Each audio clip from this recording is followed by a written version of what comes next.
Le plexus brachial est constitué par un brassage des branches ventrales des racines C5, C6, C7, C8 et T1. Au niveau du défilé interscalénique, ces racines vont se regrouper. Le tronc supérieur sera constitué par la réunion de C5 et de C6. Le tronc moyen sera le prolongement de C7. Le tronc inférieur correspond à la réunion de C8 et de T1. Ces troncs sont très courts et rapidement en aval du défilé interscalénique vont se diviser en une branche antérieure et postérieure. Ces branches vont se réunir à leur tour dans la région supraclaviculaire pour donner naissance au faisceau. Le faisceau latéral est constitué par la réunion de la branche de division antérieure du tronc supérieur et du tronc moyen. Le faisceau médial sera constitué par la branche de division antérieure du tronc inférieur. Le faisceau postérieur sera constitué par la réunion de l'ensemble des branches postérieures.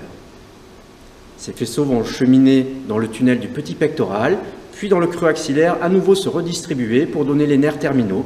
Le nerf musculo-cutané est issu du faisceau latéral, le nerf médian est issu du faisceau latéral et du faisceau médial, le nerf ulnaire sera issu uniquement du faisceau médial, le faisceau postérieur donnant naissance au nerf radial et au nerf axillaire.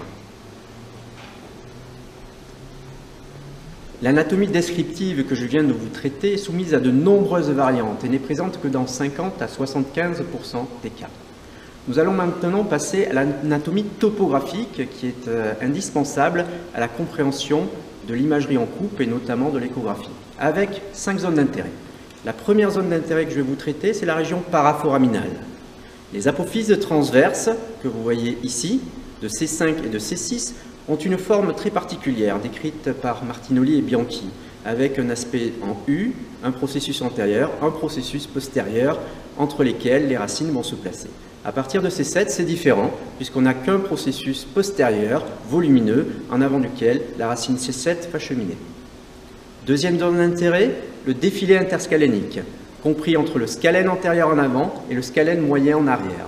Les racines puis les troncs vont s'étager à l'intérieur de ce défilé interscalénique. C5 est la plus supérieure et la plus superficielle. En bas de ce défilé, on retrouvera l'artère subclavière et en arrière de cette dernière, C8 et T1. Un peu plus en distalité, on retrouvera les faisceaux. Les faisceaux au-dessus de la clavicule vont être agencés en un seul paquet en forme de triangle au contact, au bord externe, de l'artère subclavière. On passe dans la pince costo-claviculaire, puis dans le tunnel du petit pectoral. À ce niveau, les faisceaux vont prendre la disposition qui correspond à leur nom autour de l'artère axillaire. Le faisceau latéral sera latéral, le faisceau postérieur sera postérieur, le faisceau médial sera médial. Puis en aval du tunnel du petit pectoral, ces faisceaux vont se redistribuer pour donner les nerfs terminaux que nous allons décrire en pratique.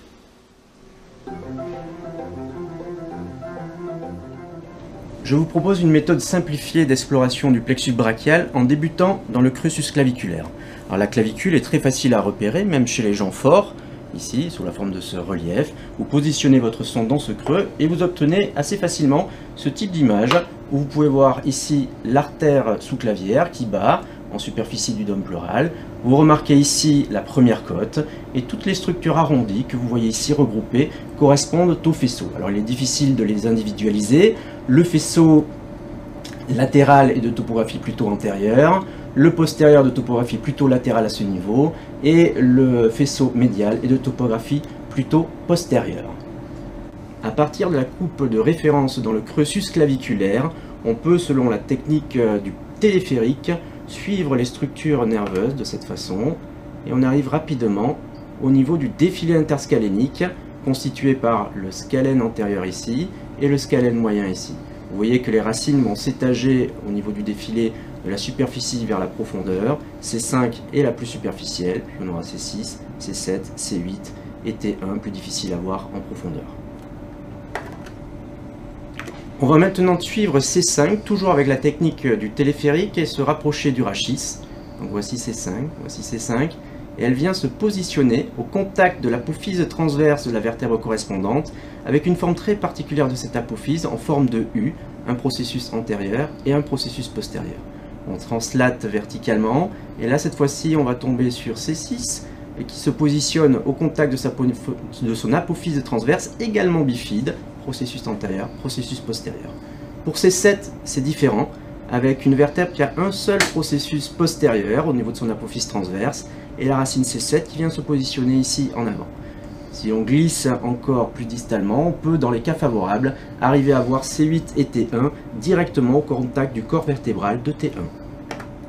Les coupes axiales sont les plus informatives sur les racines et sur les troncs, mais on peut, dans certains cas, pour préciser l'extension d'une lésion, réaliser des coupes coronales. En voici une avec ici C5 et C6, les apophyses transverses étant situées ici.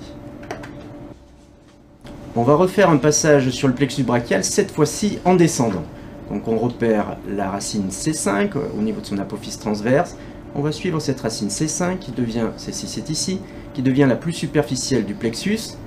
Et à un moment, C5 et C6 vont se fusionner, donnant naissance au tronc supérieur qui est à peu près par ici avec ses fascicules. Vous voyez un fascicule qui se détache. Ce fascicule qui se détache correspond au nerf suprascapulaire, qui est toujours de position plus externe par rapport aux autres structures nerveuses, et que vous pouvez suivre assez loin. Voilà, et il passe sous un repère remarquable qui est le muscle homoyoïdien. On va passer maintenant à la région infraclaviculaire. Donc on va suivre ici notre artère sous-clavière, elle va passer sous la clavicule, ombre acoustique, donc là on ne peut pas du tout la suivre. On passe en aval de la pince costoclaviculaire, l'artère sous-clavière prend le nom d'artère axillaire. Les faisceaux sont situés à peu près par ici. Et si on descend un peu plus bas, on arrive dans la zone du tunnel du petit pectoral, avec ici le grand pectoral, le petit pectoral, ici l'artère axillaire, et vous remarquez que les faisceaux ont pris la position à l'origine de leur nom, faisceau latéral en latéral, faisceau postérieur en postérieur, faisceau médial en médial. En aval du tunnel du petit pectoral, les faisceaux vont se réorganiser pour donner naissance aux nerfs terminaux. Vous remarquez ici le nerf musculocutané qui pénètre dans le coracobrachial, en avant de l'artère axillaire le nerf médian, en dedans le nerf ulnaire et le nerf radial le plus postérieur. Voici, après la présentation sur le plexus brachial, un petit bonus sur les principaux nerfs cervicaux, et c'est largement inspiré d'une très belle planche de Carlo Martinoli à Paris ISS 2016. Alors je vous ai déjà montré dans la démonstration le nerf suprascapulaire que vous voyez ici qui se détache du tronc supérieur en avant du scalène moyen. Mais d'autres nerfs sont également très bien visibles. Voici par exemple le nerf vague ou 10 entre l'artère carotide et la veine jugulaire, très facile à visualiser. Voici le nerf phrénique avec un repère remarquable, la partie antérieure du scalène antérieur. Le nerf thoracique long qui va perforer le scalène moyen. Et enfin le nerf spinal accessoire ou 11 qui donne son innervation au sternocleidomastoïdien et au trapèze et qui va perforer le sternocleidomastoïdien. On va étudier maintenant des nerfs cervicaux plus petits. Le nerf vague ou numéro 10 est interposé entre la carotide et la jugulaire. Ces deux repères vasculaires permettent aisément de le repérer, ici sous ma flèche. Le voici en longitudinal.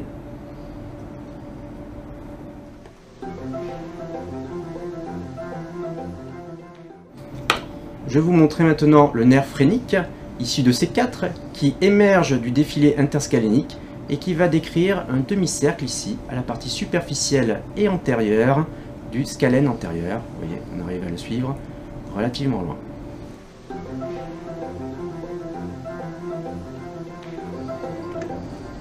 Le nerf thoracique long, issu des racines C5 à C8, présente un rapport anatomique remarquable avec le scalène moyen. Il va donner en effet des faisceaux qui vont perforer ce scalène moyen. Voilà, à la sortie ils vont se regrouper, donner le thoracique long qui innervera le serratus antérieur. Le nerf spinal peut être facilement repéré en distalité, en profondeur de la partie antérieure du trapèze. Donc c'est cette petite structure arrondie qui va devenir superficielle, très superficielle ici, au fur et à mesure qu'on se rapproche du muscle sternocleidomastoïdien que voici. Il va pénétrer dans ce sternocleidomastoïdien pour l'innerver. Le voici en profondeur.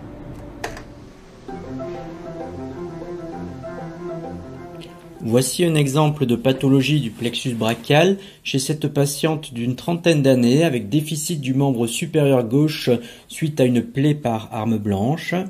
Vous notez ici en proximal un aspect tout à fait normal de la racine C5. Puis cette racine vient se perdre dans une plage cicatricielle fibreuse relativement homogène en lieu et place de l'ensemble des racines au niveau de la partie proximale du défilé interscalénique. Un peu plus en distalité, on retrouve un aspect classique des branches de division des troncs, puis encore plus en aval, l'aspect normal des faisceaux du plexus brachial dans la région supraclaviculaire. Voici un exemple de pathologie du nerf thoracique long chez ce patient d'une vingtaine d'années qui présente une scapula halata d'apparition progressive, secondairement à un étirement du bras. Il a tenté de retenir un cheval à la longe.